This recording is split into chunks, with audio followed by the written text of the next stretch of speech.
We were calling, many of us along here were calling the DEC. We all had the number for the DEC people. The air smelled so much of gasoline, everything did. They were trucking that soil out without covering it and wetting it down. There's just no information, and it's just truly upsetting to me that it's continuing on. It's going on at the end of my block now with these other sites that are being dug up, and they're removing the soils. They're not dampening them down enough, and there's a very dry weather.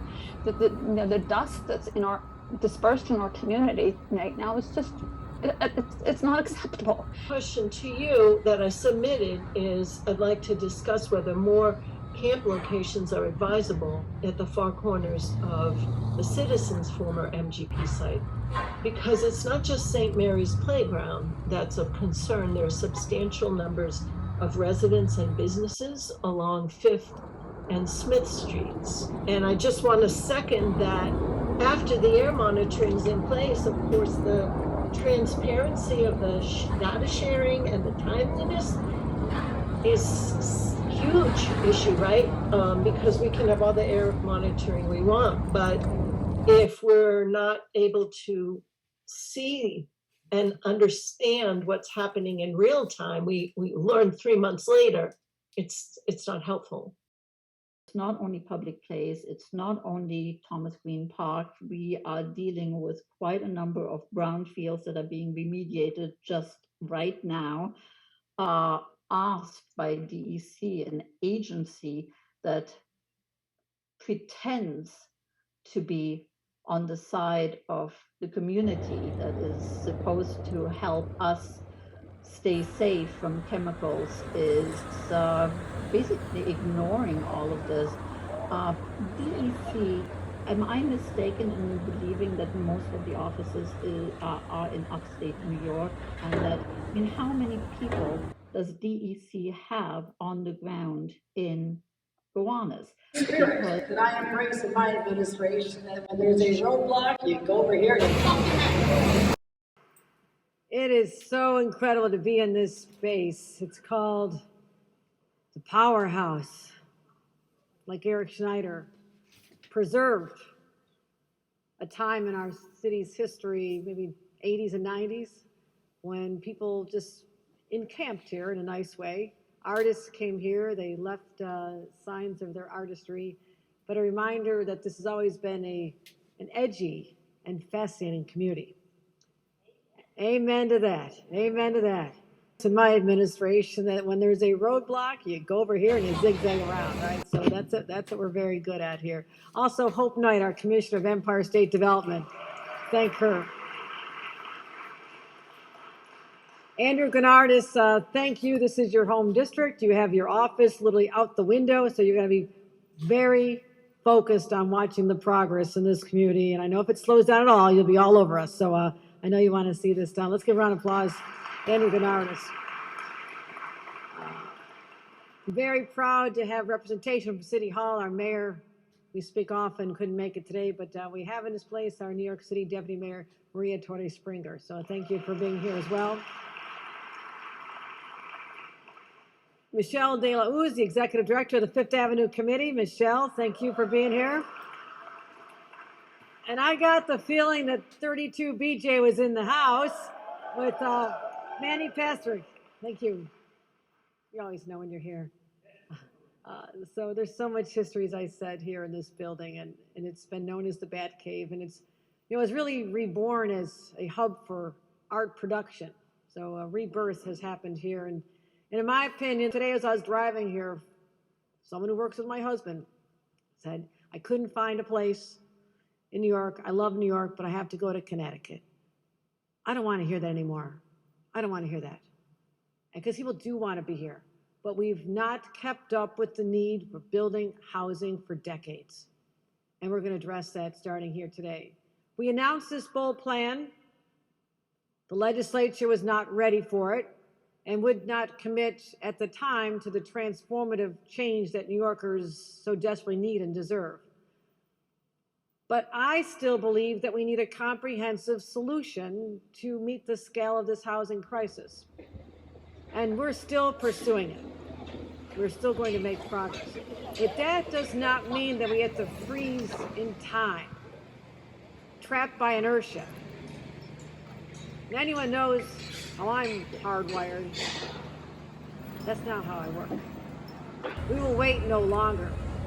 We press on. Because New Yorkers need houses built now.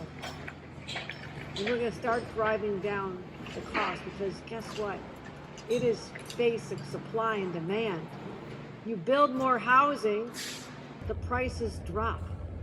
And we have not been building and the prices are going up. And it's hurting our residents. So that's what we're talking about. And as a governor, I'm going to use all the tools that are at my disposal, starting right here in Gowanus. And as I mentioned, the powerhouse is part of a bigger evolution going on here. The city, and I praise the leaders who saw the vision here, have rezoned back in 2021 over 80 blocks.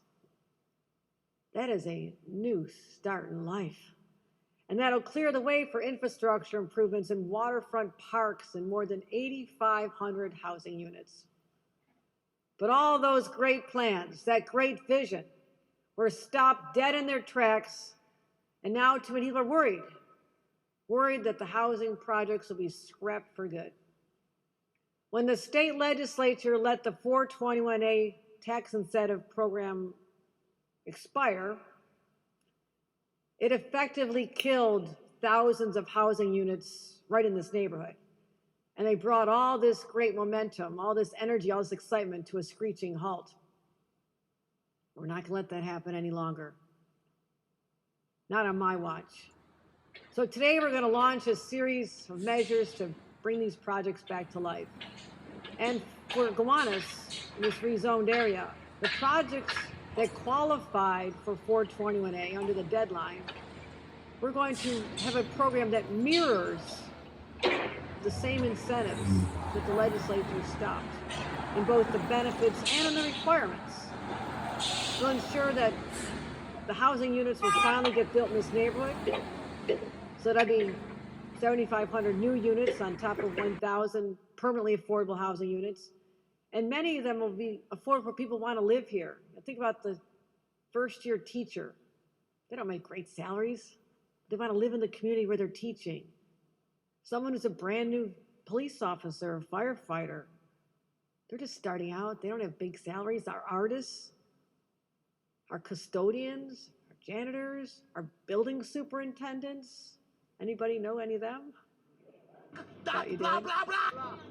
And to qualify, the projects have to have at least 50 units. Let's go bigger. And those that are designated affordable must remain affordable. This will not change. But over the decade, in my vision, over the next decade, we'll witness a transformation that has always been talked about, dreamed of, always achievable. And now we're going to finally unlock the full potential of this incredible neighborhood. It's not just about Gowanus. We'll get Gowanus underway. It's all about the entire state of New York. Am I mistaken in believing that most of the offices are in upstate New York? And that, I mean, how many people does DEC have on the ground in Gowanus? Because it's not only public place, it's not only Thomas Green Park. We are dealing with quite a number of brownfields that are being remediated just right now. How many people do they have on the ground? And you know, how protected are we? Obviously, we need your offices underway. It's all about the entire state of New York. It's about encouraging housing production from Brookhaven to Brooklyn to Buffalo. And this is the possibility that lies right before us. But how are we going to get started? Well, first of all, it's one step at a time. One step at a time.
Executive order is signed.